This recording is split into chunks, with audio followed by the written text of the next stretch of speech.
I'm just telling you what happened. What, should I lie? I want to show you this video. This is Cheryl Hines, who, of course, you know as Cheryl David from Curb Your Enthusiasm, but she's been an actress in Hollywood for years. She's also happens to be married to RFK. So these are hardcore, these were people that were hardcore Democrats, right? She comes from Democrat Hollywood. Bobby Kennedy, his name's freaking Kennedy, hardcore Democrats. Well, she's on a book tour right now. I think we're going to have her on the show in a week or two.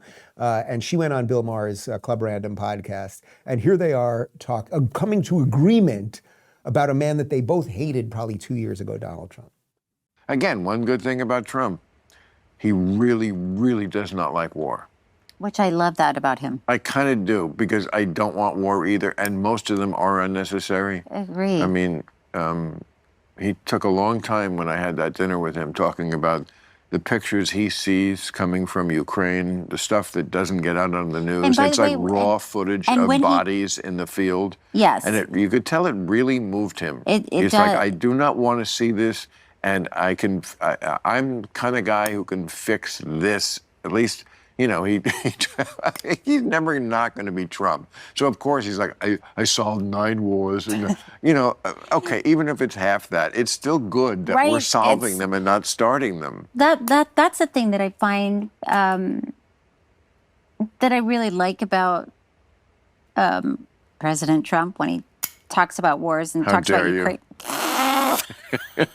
And he talks about Ukraine and Russia, and he will say they're losing people on both sides. So I'm not just playing that clip because it's given Copal a nice little shout out. That is a bottle of Copal right there. I'm playing it because, look, these are two people who are not really in Trump's camp, right? If Trump was running again, he's always threatening to run again. I still don't know if Bill would vote for him, right?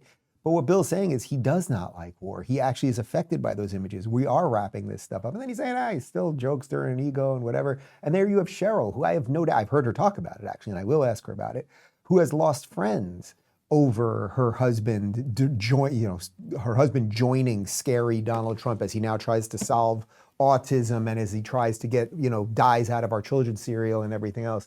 Here they are a little bit more on the human side of Trump, which you don't get to see that often.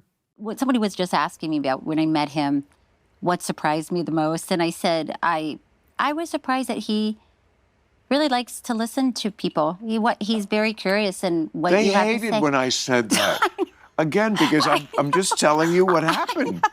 What, should I lie? I guess so. I guess right. That's He what they kicked want. me in the balls under the table, and then I knew he would. He threw the spaghetti against the wall when I raised the subject of tariffs. No, no.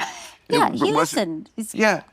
I think he actually wants more people around him for a stimulating conversation.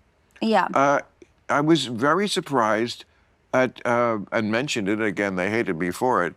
That as opposed to so many important people I've met who, when you talk to them, you don't feel like they're really listening. They're kind of like, you know what I mean? And then when they answer you, it doesn't quite track, They're just waiting for their turn to talk. Yes, or they're just on this different level. I mean, these are show people, too. I've had that.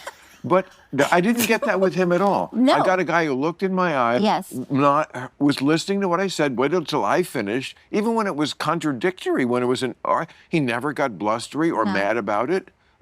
He said some things that I don't agree with and some things that I think are just, plainly not right, like, third term. Yeah, I think you could do it. I'm having people look into it. No, you can't do it. and you can have people look into it from now until the end of time. It's like 12 words in the Constitution. You can't do it. But he didn't get mad. Right. And then I also made the point that, I went home that night and I was getting into bed in 60 Minutes. I taped it. And there he is on 60 Minutes and he's like ranting and raving. I'm like, who's this guy? This is not the guy I met.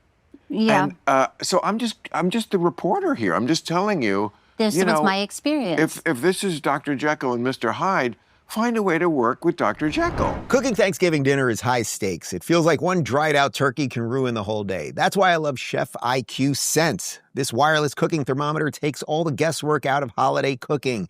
The USDA says turkey needs to reach 165 degrees to be safe. Your eyes can deceive you, but Chef IQ Sense makes sure that you hit that perfect temperature every time. It couldn't be easier. Just insert the sensor, tell the app what you're cooking, then sit back and relax. Chef IQ Sense tells you when to flip, when to take it off the heat, and even how long to let it rest.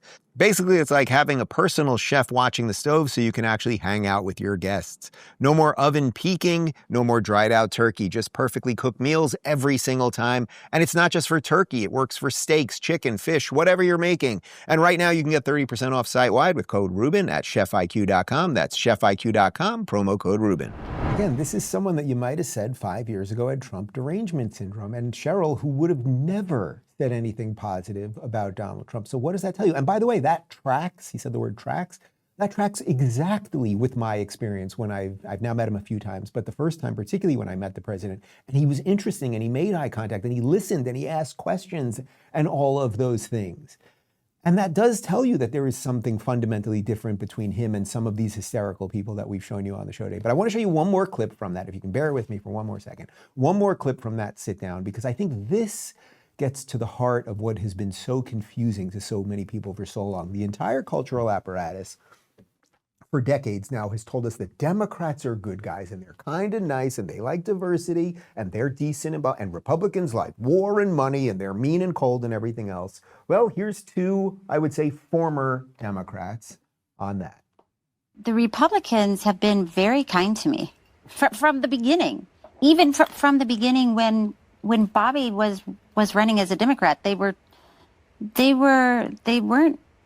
mean. No. And they never have been. No. And I can't say that for the Democrats. I agree. And it's sad because it's not the Democrats we grew up with. Right. Yeah. And that's the difference that people don't, I think, see. They're like, why did you turn on the Democrats? Well, first of all, I didn't. Like I said, we voted for the same person. But I'm not going to pretend I don't notice how different they are. Yeah. How mean they've become.